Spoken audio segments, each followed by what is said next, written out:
The great Viennese attacking master Rudolf Spielmann literally wrote the book on sacrificial chess.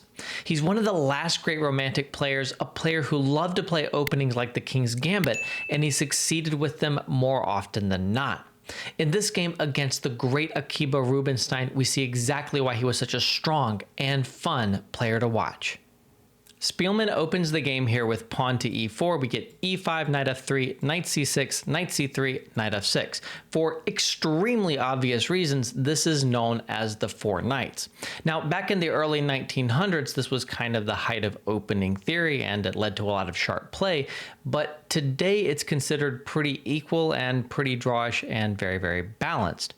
Now we see bishop to b5, and we're going to see symmetry in this game with bishop to b4, but as Spielmann points out, Rubinstein would later play knight to d4, and this would become kind of the main line thanks to Rubinstein.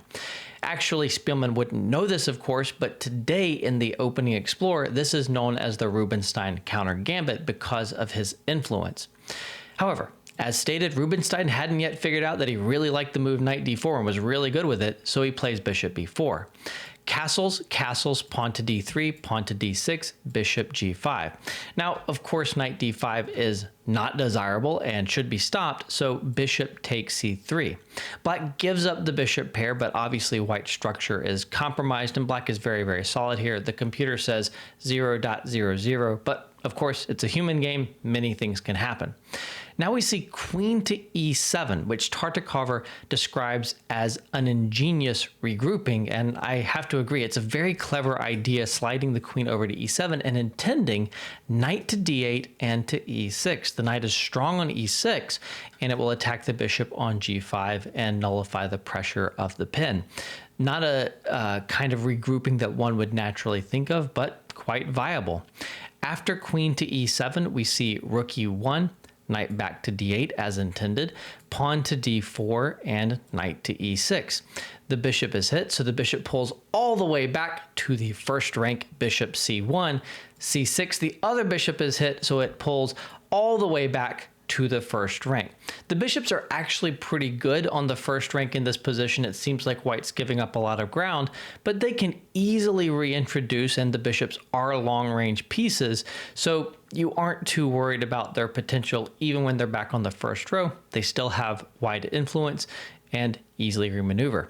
So rook d8 now, g3, queen c7, and at this point, instead of a simple move like Spielmann indicates with, say, bishop g2, Spielmann decides to go for it, showing his true colors, really upping the sharpness of play with knight to h4, intending f4 basically no matter what black does. Now, the computer's not a big fan of this line of play, but it's going to be very sharp, very practically difficult for Rubinstein to figure out the right path forward, and this is going to work out incredibly well. And again, this is Spielmann playing true to his nature. Now, d5, meeting play on the wing with a counter break in the center, classic play from Rubinstein. Now, in fact, the computer doesn't love the move d5 because of pawn takes d5, rook takes d5, and a move that I find very unintuitive, though it makes sense once you get a look at it, bishop to b2, with the intention of playing c4, annoying the rook over here and starting to open up the bishop and, in general, the bishop pair, and white is securing a pretty large advantage through this play. The bishop pair really is going to dominate on this open board, and black is struggling to figure out the development of the bishop c8 and the rook on a8. That's going to be a problem that black has throughout the game. Spielmann doesn't see this computerized path and goes for his original plan, f4. Now, he gives an exclamation to f4, but the computer is not so sanguine. After f4, the computer really wants the capture on e4, and then after captures on e5, the computer wants to take on c3. Now, Spielmann did intend to sacrifice this pawn. He was very, very big on gambits, very big on sacrifices. As said, he wrote the book on the topic. But after queen d3, knight e4, it might seem like white has play over here. The active bishop pair, his pieces are kind of more mobile, can more easily get into the position. But after, for example, knight to c5 here, this is a really, really strong point on e4, it's very difficult to attack around it. It seems like maybe you can get at this king, but how do you actually get at this king? A lot of white's pieces don't really have a path to get into attacking position. Now, the game is really sharp, and Spielmann excelled in that kind of sharp, in this kind of sharp position, so maybe he would have succeeded, but the computer is not a big fan, and today we understand the computer's really good at these kinds of positions, and the drawbacks it points out are legitimate. So after f4, we actually see Rubinstein capture on f4 instead of on e4 with the knight. And here we get e5. We've got a nice pawn center here, so Spielmann has accumulated some advantages. And knight to e4 from Rubinstein, trying to sink the knight in here, although doing so immediately would have been stronger. Pawn takes f4, and now a really good play from Rubinstein. Pawn to f5, saying, I'm going to secure the most magnificent steed on e4 that you've ever seen. How are you going to work around this? First point, you can't capture on f5, at least you can't do it and gain the advantage because of knight takes f4, revealing an attack here on this knight on f5. This works out pretty well for black. But in this position, you can capture en passant, which seems like the natural thing to do, and it is what Spielmann does. Capturing en passant, which is anarchy chess will tell you, is forced anyway. And in this position, Rubinstein has a choice to make, how to recapture. Well, as a positional master, he goes for the stronger pawn structure, capturing back with the knight. But this proves to be a significant mistake. Instead, capturing back with the pawn was much better. And it might seem like a very, very bad idea to leave the g-file fully open instead of half open, again, also creating another pawn island. But in this position, black has as much potential as white to use the g-file, and black is generally doing fairly well. Black is even better according to this the chess engine in this very complicated position. Of course, anything can happen. Spielmann loves sharp play. Maybe he triumphs in the end, but black is objectively doing well. Instead, after knight takes f6, the play is going to go entirely Spielmann's way. He starts with pawn to f5. This is going to be a very, very strong pawn. First, he's pushing the knight back to f8, and he's also really restricting the bishop on c8. Spielmann introduces his queen into the play with queen f3. He's got a lot of very natural ideas. He wants to play bishop f4, put the bishop on e5. He wants to use potentially the e-file, but more importantly, he wants to use the g-file. And this kind of development is very natural, very hard to stop, and it's extremely difficult to figure out how to get his pieces, to get Rubinstein's pieces to equally good squares. Rubinstein goes for queen to f7. We get bishop to d3. Now there can't be a good piece put on e4 anymore. Bishop d7, bishop f4. The bishop is headed to e5, as mentioned just a moment ago. Rook e8, bishop e5, pawn to c5, a good try. Now the computer recommends in this position capturing here, which I think is extremely inhuman. You do not want to capture here and create any possibility that there could be trouble on the light squares for you. Or the computer also recommends the capture here, which makes more sense because if the queen captures, then d5 falls. So you capture back with the pawn, but this time capturing back with the pawn on f6 is not as good.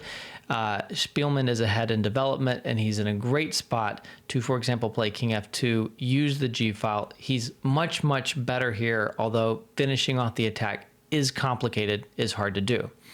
So after c5, Spielmann actually plays king to h1, which the computer frowns on, but it's very difficult to meet the idea of doubling and pressuring g7.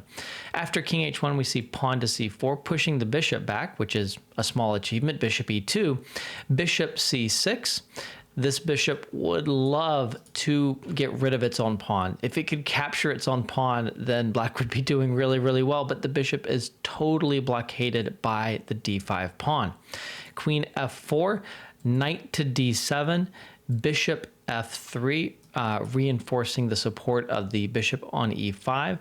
At this point, maybe black should be thinking about just capturing that bishop, even if you're giving a huge pair of pawns on e5 and f5. But black plays rook to e7. This is too slow, and there will be no second chances. At this point, white is winning. Rook e2, and the rooks are doubling, and it's just devastating. There is not enough time for black to arrange a defense. Rook f8, rook g1, queen e8, and the rooks have successfully doubled. In this position, we see rook f to f7, committing to the defense of h6, but Spielmann can include more attackers. Queen to h6, a very, very visual move. Not a difficult move, of course, because you can't capture because of the pin, but still very visual. In this position, we see king f8, trying to break the pin and threaten the queen here on h6, but everything is in position. It's time for the knockout blow. If you want to pause your video and figure out how Spielmann continued, it's the perfect time to do it. Well, Spielmann played knight g6 check. A beautiful sacrifice here. Not too difficult, of course. Everything is in position, and sacrifices should work, and this one does perfectly. H takes g6 here. If, by the way, you try not to capture the knight and just play king g8, then of course you're losing an exchange right here, and you're going to lose more things very, very soon. So after knight g6, we see the capture of the sacrificed knight. Queen h8, only legal move is knight g8 blocking the check. And in this position, the very pretty and patient bishop d6. This move just creates an incredibly unbearable pin for black.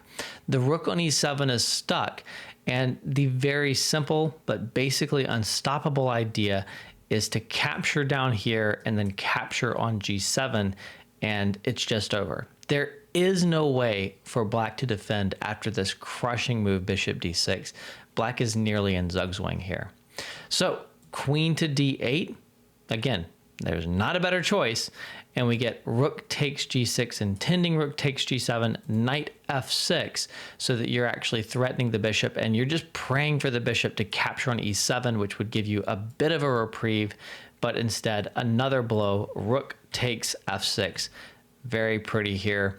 And this just ends the game. So after rook takes f6, if you capture with the pawn, it's just mate. You can pick whichever capture you want. Both are mate in one. So we get rook takes f6 here and rook takes g7. The rook cannot be captured by either the king or the rook on e7. So the intention is very simply queen captures on g8 with checkmate. If the king tries to run for it with king to e8, then here, many ways to win, but rook takes is going to win the queen on d8 after the king steps out of the way. So this is game over. A beautiful victory from Spielmann. I love the position after bishop d6 where black is so thoroughly tied up and can't move anything. For more of my favorite chess games from the 1910s, simply click on the playlist that is popping up on your screen.